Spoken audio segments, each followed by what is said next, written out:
Salamat, Diyos na buhay. Salamat sa pagbibigay mo sa akin ng kailangan ko. Gusto kong magpasalamat sa aking asawa na laging nandiyan para sa akin.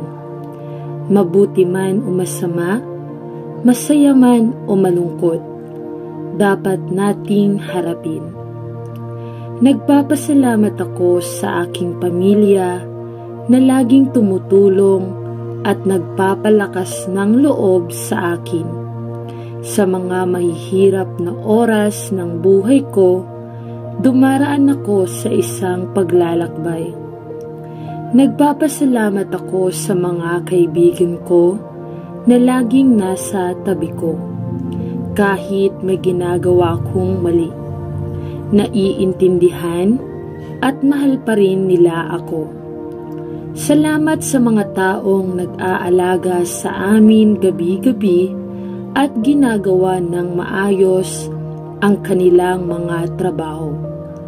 Kapag sinabi nating salamat sa Diyos, sinasabi natin ito sa Ama, sa Anak, at sa Espiritu Santo. Para itong isang malaking bilog na tumutulong sa lahat ng bagay sa mundo na magpatuloy at tinutulungan ang mga tao na malaman kung aling paraan ang pupuntahan. Maraming salamat sa pangalan ni Jesus. Amen. Diyos ko, maraming salamat sa lahat ng biyayang hindi nagsasawang ibigay mo sa akin. Sisikapin kong gamitin ang mga biyayang natatanggap ko para makatulong sa ibang nilalang na nangangailangan. Maraming salamat sa patuloy na pagbibigay sa akin ng pagkakataong malaman ang dahilan ng aking pagiging. Pinararangalan kita sa aking nilikha. Maraming salamat sa pagkakaroon ng masayang pamilya, mga mapagkakatiwalaang kaibigan at kakilala. Sila ang dahilan ng aking kaligayahan. Sila yung mga taong nagbibigay inspirasyon sa akin para mabuhay at maging masaya araw-araw. Maraming salamat sa paggabay sa amin upang magtagumpay. Responsibilidad at tungkulin ay nakasalalay sa ating mga balikat. Maraming salamat sa iyong lakas, katalinuhan at determinasyon. Ito ang ginagamit natin sa pagharap sa mga alon at hamon ng buhay. Maraming salamat sa iyong bugtong na anak na tumubos sa aming mga kasalanan. Sa pangalan ni Jesus, Amen. Banal na Espiritu, wala akong matatakbuhan mula sa iyong presensya. Hindi mo ako iiwan dahil napakabait mong iwan ako noong nahanap mo ako. Gabayan mo ako, payuhan at ituro mo sa akin ang mga landas tungo sa buhay. Ngayon ay mas imulat mo sa akin ang iyong kabutihan upang maibahagi ko ang iyong kabutihan sa iba. Sa pangalan ni Jesus, Amen. O Diyos ko, salamat sa patuloy mong pagpapakita sa akin ng iyong walang tigil na pagmamahal at awa. Napakagaling mo, Lord. Madalas po akong magalit, masaktan o madaling magalit. Mangyaring baguhin ang aking pag-iisip at pag-uugali sa pamamagitan ng iyong Espiritu. Ako ay pinatawad at pinalakas. Kaya ngayon, inaanyayahan kita na gabayan ako at gabayan ako. At ipakita mo sa akin kung paano magpakita ng kabaitan sa iba kapag nagpakita ka ng kabaitan sa akin. Sa pangalan ni Jesus, Amen. Banal na Espiritu, lumikha ka sa akin ng isang dalisay na puso na naghahanap ng pinakamahusay sa iba.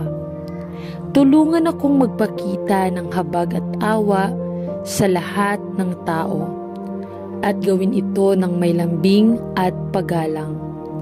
Kapag ang mga tao o mga kaganapan ay hindi nakakatugon sa aking mga inaasahan, bigyan ako ng kapangyarihan na magpakita ng biyaya at pag-unawa. Tulungan mo akong makita ang aking sitwasyon mula sa iyong pananaw upang ako ay maging masaya sa lahat ng oras at maging matyaga kung kinakailangan. Sa pangalan ni Jesus, Amen. Ang pagkakaisa ay nagsasama-sama para sa isang layunin at isang hangarin.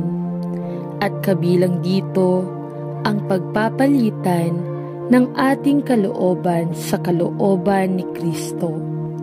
Bagaman mahirap ang pagkakaisa, naniwala si Jesus na kailangan siyang makilala ng mundo. Habang nililinang natin ang pagkakaisa sa katawan ni Kristo, napagtanto natin na si Jesus ang may kontrol at ang kanyang biyaya ay sapat na upang takpan ang ating mga pagkakaiba. Sa araw na ito, hanapin natin ang puso ng Diyos at hilingin sa Kanya na pag-isahin ang Kanyang simbahan.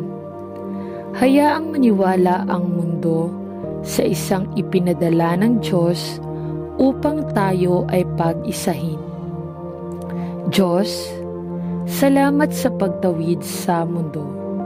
Sa pamamagitan nito, maaari naming maranasan ang pagkakaisa sa iyo. At dahil maaari kaming maging isa sa iyo, maaari naming maranasan ang pagkakaisa sa iba. Salamat sa iyo, ang lahat ay maayos. Habang sinisikap naming ituon ang aming buhay sa iyo. Tulungan kaming makita ang lahat ng paraan ng paggawa mo sa mundo. Ilapit mo kami sa iyong puso para makita namin ang isa't isa gaya ng pagtingin mo sa amin.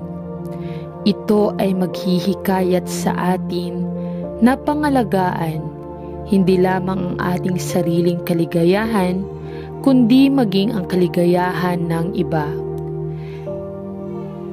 Nais naming dumating ang iyong kaharian dito sa lupa gaya ng sa langit. Kaya magkaisa kami para sa katarungan. Kaya walang pumipigil sa mga taong naghahanap sa iyo na maniwala sa iyo. Nawa ay maranasan namin ang ganap na pagkakaisa upang malaman ng mundo na ikaw ang nagpadala sa amin at mahal mo sila ng walang pasubali. Panginoong Jesus, halika at gawin mo sa aming buhay ang tanging ikaw lamang ang makakagawa. Sa pangalan ni Jesus, Amen. Colossus 4 verse 2. Laging sa panalangin na iyong tinitingnan ng may pasasalamat.